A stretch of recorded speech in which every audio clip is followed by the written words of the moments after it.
So hello everyone, I welcome you all to the concept YouTube channel. So देखते हैं आज answer writing championship का ये जो क्वेश्चन है, जो कि मैंने आपको द हिंदू में दिया था। क्वेश्चन है आपका, constitutional morality need to be maintained in law making.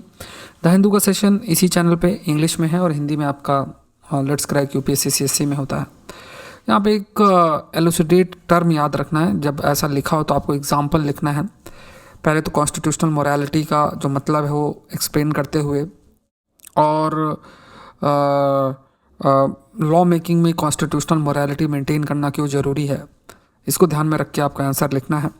GS paper 2 पर ये प्रश्न जीएसटी पेपर 2 पॉलिटी सेक्शन में क्वेश्चन आपका बन सकता है। So this session is presented by me. My name is Saurabh Pandey. Unacademy में आप जुड़ सकते हैं, यूपीएससी सीएससी कॉम्बैक्ट का हिस्सा बन सकते हैं।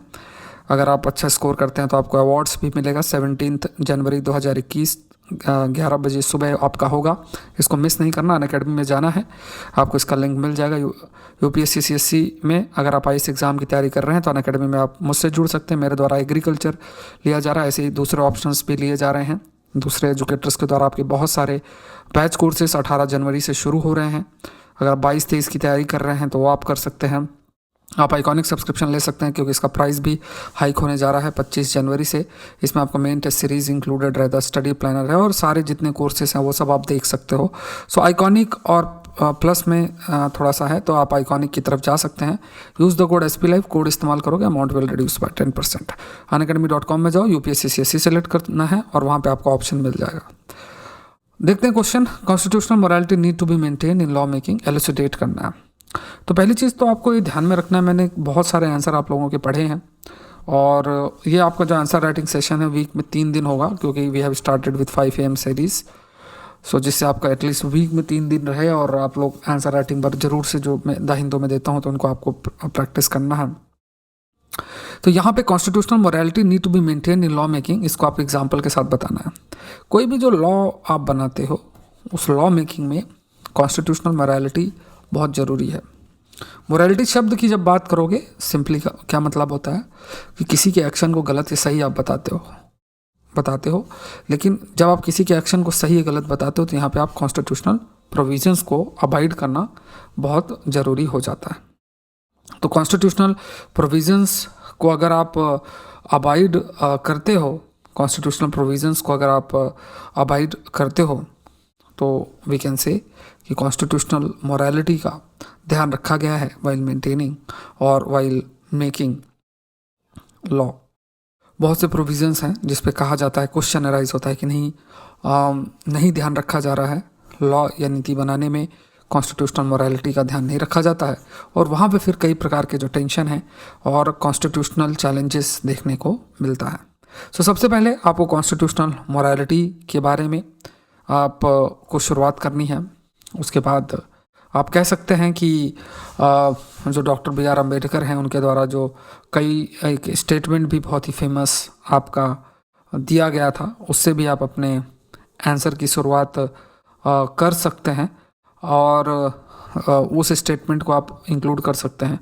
अगर आप आंसर रीड करेंगे तो बहुत सारे जो स्टूडेंट्स हैं उन्होंने इसके बारे में हाईलाइट भी किया है। जो एलिमेंट्स हैं कॉन्स्टिट्यूशनल मोरालिटी के वो आप हाईलाइट कर सकते हैं, चाहे वो इंडिविजुअल लिबर्टी की अगर बात हो, या फिर जैसे फ्रीडम ऑफ चॉइस की अगर आप बात करोगे, फ्रीडम ऑफ चॉइस हो, या सोशल जस्टिस की आप बात कर सकते हो, या राइट टू इक्वालिटी है, डिफरेंट आपके एलिमेंट्स हैं जो कि कॉन्स्टिट्यूशनल मोरालिटी की we can say constitutional morality का पार्ट है। फिर आप जो एक पार्ट बता सकते हो सिग्निफिकेंस के बारे में बता सकते हो कि अगर आप सिग्निफिकेंस की बात करें तो बहुत सारी चीज़ें हैं जो आप हाईलाइट कर सकते हो, चाहे वो रूल ऑफ लॉ के इस्टेब्लिशमेंट की बात हो, चाहे वो जो ट्रस्ट है मेंटेन रखना, कि जो ट्रस्ट है गवर्निंग इंस्टीट्यूशंस ऑफ डेमोक्रेसी में उसको मेंटेन रखना, जो प्लूरैलिटी और डाइवर्सिटी है सोसाइटी में उसको रिकॉग्नाइज करना, और इसी तरीके से ज़रूरत के बारे में आप लिख सकते हो, नीड क्या है टू अपहोल्ड कॉन्स्टिट्यूशनल मोरालिटी।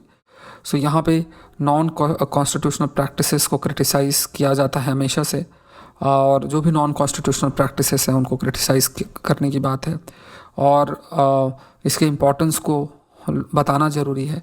लेकिन कई बार चैलेंजेस भी आ जाते हैं। अगर कॉन्स्टिट्यूशनल मोरालिटी नहीं फॉलो होती है तो जुडिशियल ओवररीच आपको देखने को मिलता है, जुडिशियल ओवररीच आपको देखने को मिलता है।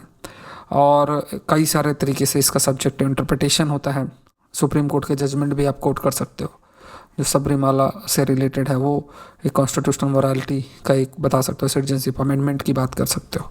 तो ये आंसर आपका लिखा गया है, कृति जे नाम से स्टूडेंट है, कृति जे, ठीक है। तो उन्होंने आंसर लिखा है। वैसे आप में से बहुत सारे स्टूडेंट्स ने बहुत अच्छे आंसर्स लिखे हैं। तो इस तरीके से आपको अपने आंसर को अटेम्प्ट करना है। सो आज के लिए इतना ही। 5 AM सीरीज़ को आप लोग मिस नहीं करना है, उसको ज़रूर से आप देखें। IAS एग्ज़ाम की आप तैयारी कर रहे हैं। Thank you everyone. लाइक ज़रूर करें, शेयर ज़रूर करें। चैनल को अगर आपने सब्सक्राइब नहीं किया तो ज़रूर से सब्सक्राइब करें। Thank you everyone and let's crack it.